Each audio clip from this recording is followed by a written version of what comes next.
So what can I say about this bike after 1,300 miles? You know what, folks? When I changed the oil at 800 miles, I noticed a big difference. Performance-wise, the engine breathes a lot more easily now, and the acceleration is quicker and faster. So the bike is already braked in, I can say. Now the exhaust, man. You know what?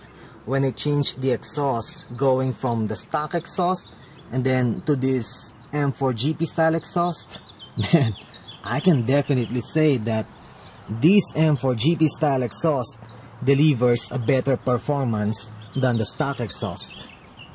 As you can see, the baffle is still inside the exhaust, and I have no intention to remove the baffle out. You know, because if you will remove the baffle out from the exhaust, the performance will decrease. Alright? Yes, the exhaust will scream much louder, but the performance will decrease. So it's better to leave the baffle inside the exhaust. And besides, the exhaust is already loud enough. It screams like a little bleep. So I have no intention to remove the baffle out. But apart from the screaming sound of this exhaust, like I said, it delivers a better performance than the stock exhaust. The acceleration became a lot quicker and faster, so thumbs up for this exhaust. Folks, the tires installed on this bike are the newest from Bridgestone. The model is called Bridgestone Batlax Hypersport S20R. The newest from Bridgestone. And let me tell you, folks, the tires installed on this bike are damn good, really.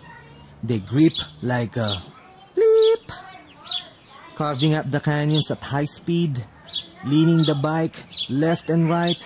Man, the tires will not let you down.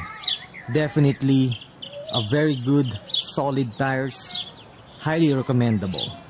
I highly recommend the Bridgestone Batlax Hypersport S20R. Before this bike, I used to own a 2009 Kawasaki Ninja ZX6R Monster Edition. And let me tell you, folks, the 2013 Kawasaki Ninja 636 is twice as good than its predecessor. Performance-wise, this bike is way better, ×2, than its predecessor. The 2013 Kawasaki Ninja 636 is more nimble, sharper, and more agile than its predecessor. Oh, believe me, folks, believe me. Michael Totoy Mola, my friend, he owns a 2009 Kawasaki Ninja ZX6R, and once in a while he rides my bike, my Ninja 636, and he agrees with me. He agrees with me that the 2013 Ninja 636 is more kick-ass than its predecessor. I sold my 2009 Kawasaki Ninja ZX6R to Benji. And then there was this day when we were riding on the canyons. I asked him, "Hey Benji, ride my bike. Ride my 2013 Kawasaki Ninja 636. Which he did. And then after the ride, after he test rode my Ninja 636, he said that, yeah, I was right, that the bike is lighter and more nimble than his bike, than the 2009 Kawasaki Ninja ZX6R. Now, let's talk about suspension. The suspension of this bike is softer than its predecessor. Though, of course, on the canyons and on the racetrack, we prefer a harder suspension, right? But you know what, surprisingly, even though the suspension of this bike, or the setting of the suspension of this bike is soft, I can tell you, man, the handling and the suspension setting of this bike are superb, really. very, very good indeed. I have ridden all the Japanese 600cc middleweight sport bikes. Now, there's already 1,300 miles on this bike, right? I truly believe that 1,300 miles is good enough for me to make a verdict of which Japanese bike is the best on the canyons when talking about handling, agileness, maneuverability, and power delivery. Man, the 2013 Kawasaki Ninja 636 is the king of the middleweight sport bikes. The Ninja 636 is the bomb. I wish I can test ride a 2012 or a 2013 Suzuki GSX R600. But I used to own a 2008 Suzuki GSX R600. And I have ridden a 2009 CBR 600RR. I have also ridden a 2009, 2008, and 2007 Yamaha R6. You know what, folks? If I can just photocopy myself, if I can just multiply myself to 4, I will put myself to this bike, to the 2013 Kawasaki Ninja 636, and then the other me on a 2009 Yamaha R6, and then the other me on a 2008 Gixxer 600, and the other me on a Honda CBR 600RR year 2009. And let me tell you, folks, the only manufacturer that can come close to the king, to the monster green beast, is the Yamaha R6. Yes, you heard me right, folks. Yamaha R6 is the only bike that can come close to the monster green beast. The 2013 Kawasaki Ninja 636 can easily smoke your Honda CBR 600RR and your Gixxer 600. Now, I don't know about the 2012 or 2013 Suzuki GSX R600, because you know Suzuki made a major transformation on their Gixxer 600 in 2012, and I haven't ridden one yet, so I would love to ride one. I would love to test ride a 2012 Gixxer 600. Well, because who knows, maybe the 2012 is better than the 2013 Ninja 636.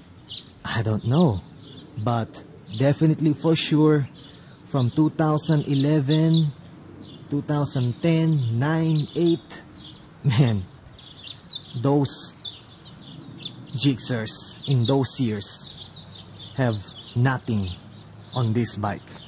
The green beast is the king. Now, I don't know about the 2013 Honda CBR 600RR. Honda didn't do anything with their CBR 600RR, right?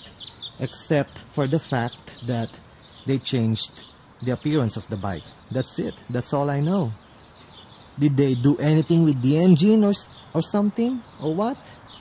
I don't know. I don't understand why Kawasaki put a glossy plastic side panels on the bike. It's much better if they just retained the plain textured ABS plastic side panels. Because I don't know if you can see it on the video, guys, but you see the white spot right there? You know, the clear coat fades away. It's because of the leather that I wear every time I ride on the canyons. You see my right knee hits this spot right here, so the clear coat fades away. So after 1,300 miles, look, on the video you cannot see it clearly, but in person, in real life, man, you can easily spot the white spot. You can easily see that the clear coat is fading away, and it sucks in a way, you know. Alright, so after 1,300 miles, of course, there will be chips on the face of the bike, on the windshield, on the gas tank, on the fairings of the bike. Well, you cannot see it on the video, it's hard to spot, but let's see here. There are small chips here. There, can you see it? Chips. And where else? Come on this side. Chips. Well, what can we do? It happens. Yeah.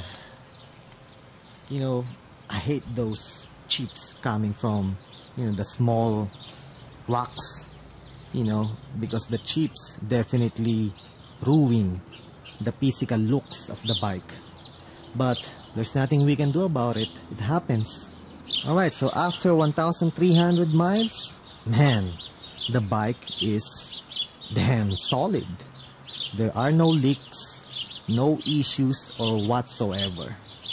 The bike is really damn good. You know what? Before, I used to vote for Gixxer when talking about comfort, when talking about which bike is more comfortable to use when riding on the street and on the freeway. But you know what? When I started riding a 2013 Kawasaki Ninja 636, my perception had changed. Man, I'm telling you, the 2013 Kawasaki Ninja 636 is very easy to ride. The bike has power modes, so just in case your balls are not big enough to ride a super sport bike like this, you can decrease the power of the bike.